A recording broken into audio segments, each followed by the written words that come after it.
Stéphane Ravier, vous qui êtes un partisan de la fermeture des frontières, vous êtes content Ben oui. ou pas? Ben Dans oui, l'autre moi- sens peut-être. Moi, j'ai entendu que le président de la République avait décidé de fermer les frontières. Lui, tiens, voilà une bonne idée. Le problème, c'est qu'il ne le fait pas dans le bon sens. Oui. Il empêche les Français de sortir plutôt que d'empêcher les étrangers d'entrer. Bon, mais ça montre en tout cas qu'on peut fermer les frontières quand on veut. Est-ce qu'on peut d'ailleurs? Est-ce que c'est Ça devient de plus en plus carcéral. De plus en plus carcéral. Oui. Les libertés fondamentales sont de plus en plus non seulement menacées, mais ça va bien au-delà.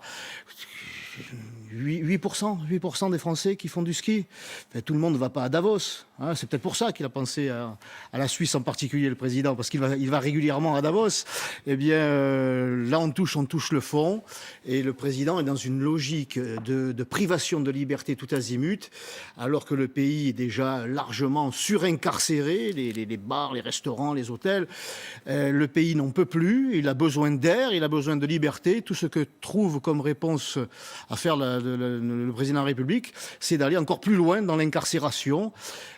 Jusqu'où, comme ça? Il faudrait qu'il revienne à la raison. Je crois que le ministre de l'économie profite de la fébrilité, voire de la fragilité du pays pour essayer d'enfoncer le clou, cette réforme des retraites, qui paraissait être loin derrière nous. Malheureusement, manifestement, elle revient au galop. Et c'est s'exposer à une nouvelle colère parce que cette réforme des retraites, c'est une nouvelle injustice imposée aux Français. C'est un nouveau sacrifice imposé aux Français.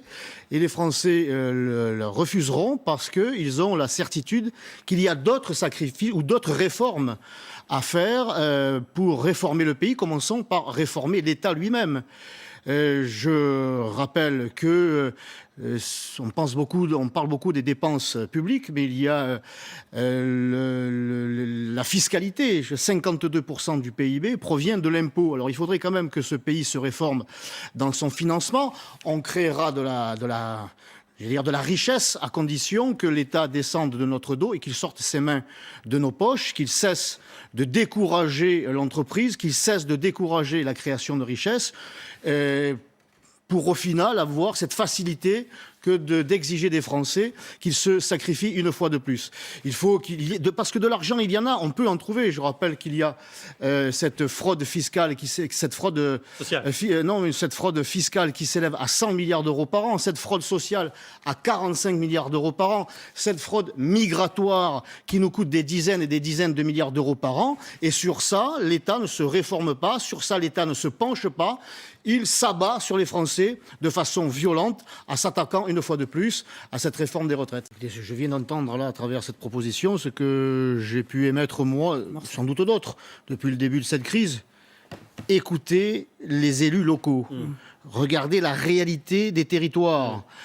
Consultez les maires qui sont au courant de ce qui se passe dans leur commune, de quoi ils ont besoin. Heureusement d'ailleurs qu'ils étaient là au mois de mars pour répondre à cette crise, alors que le gouvernement était dans la contradiction permanente. Les masques, c'est pas nécessaire, et puis après c'est nécessaire. Qu'est-ce qui a payé le chômage? C'est tellement obligatoire qu'il faut vite les amener dans les hôpitaux parce qu'on n'en a pas assez. Heureusement que les communes étaient là, elles étaient en phase et elles le sont toujours avec la réalité.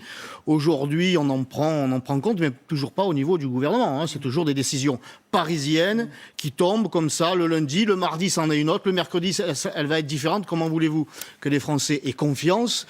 Ils n'ont plus confiance en vous. Raison pour laquelle ils n'auront pas confiance aussi dans votre campagne de vaccination.